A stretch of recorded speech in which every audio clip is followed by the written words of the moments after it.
சாண்டில்யனின் கடல்புறா பாகம் 45.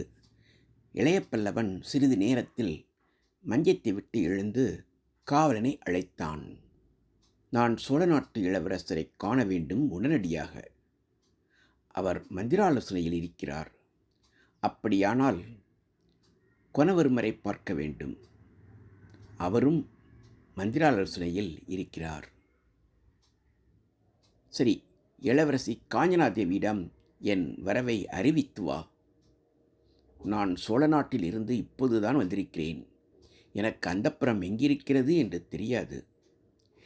சரி வீரனே, துறைமுகத்தில் கடல்புறா என்ற மரக்கலம் ஒன்று இருக்கிறது. அதில் அமீர் என்று என் நண்பன் இருக்கிறான். அவனை இங்கு வரச் சொல்ல முடியுமா? தங்களிடம் யாரும் பேசக்கூடாதென்று பணித்திருக்கிறார் இளவரசர். இளைய பல்லவன் மேற்கொண்டு எதுவும் பேசவில்லை. பஞ்சனையில் படுத்து ஏதேதோ எண்ணினான். அப்படியே தூங்கிவிட்டான். அவன் விழித்தபோது பஞ்சனையின் அருகில் உட்கார்ந்திருந்தாள் காஞ்சனாதேவி. சுற்றுமுற்றும் பார்த்தான். அவன் கடல்புறாவில் அவனுடைய அறையில் இருந்ததை உணர்ந்து கொண்டான். அனப்பாயன் ஏதோ சதி செய்து தன்னை கடல்புறாவில் விட்டு சென்றிருக்கிறான். அவன் மனம் கோபத்தில் கொந்தளித்தது. எழுந்திருக்க முயலாதீர்கள், உங்கள் உடல்நிலை சரியாகவில்லை என்று அவனிடம் சொன்னாள். நீ எப்போது வந்தாய் இங்கே? இன்று அதிகாலையில் வந்தேன். அனப்பாயர் உன்னை இங்கு அனுப்பினாரா? நீங்கள் மயக்கமாக படுத்திருப்பதாக கேள்விப்பட்டேன். நான் மயக்கமாயிருப்பதாக யார் சொன்னது உனக்கு? என் தந்தைதான் சொன்னார். அவருக்கு யார் சொன்னது? அதை கேட்கக்கூட எனக்கு அவகாசம் இல்லை. அவசரமாக வந்துவிட்டேன். ஆமா, நீங்கள் எப்போது கடாரம் வந்தீர்கள்?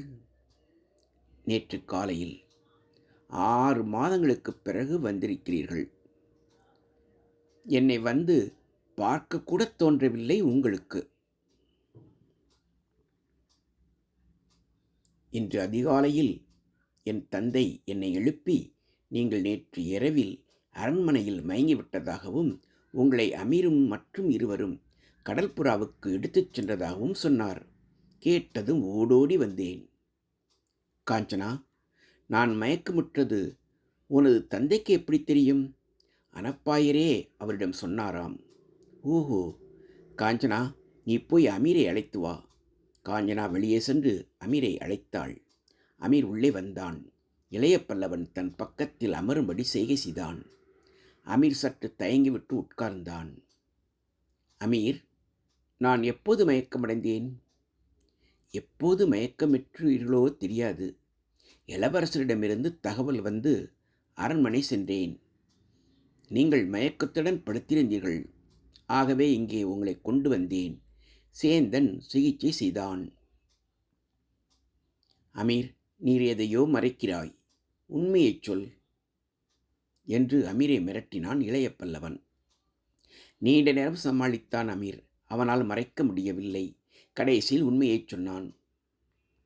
அரசர் அனப்பாயிருப்பபடி அமீர் மயக்க மருந்தை அகில் புகையுடன் கலந்ததாகவும் அதனால் மயக்கமடைந்த இளைய பல்லவனை அமீர் கடல்புறாவுக்கு கொண்டு வந்து சிகிச்சை அளித்ததையும் கூறினான்.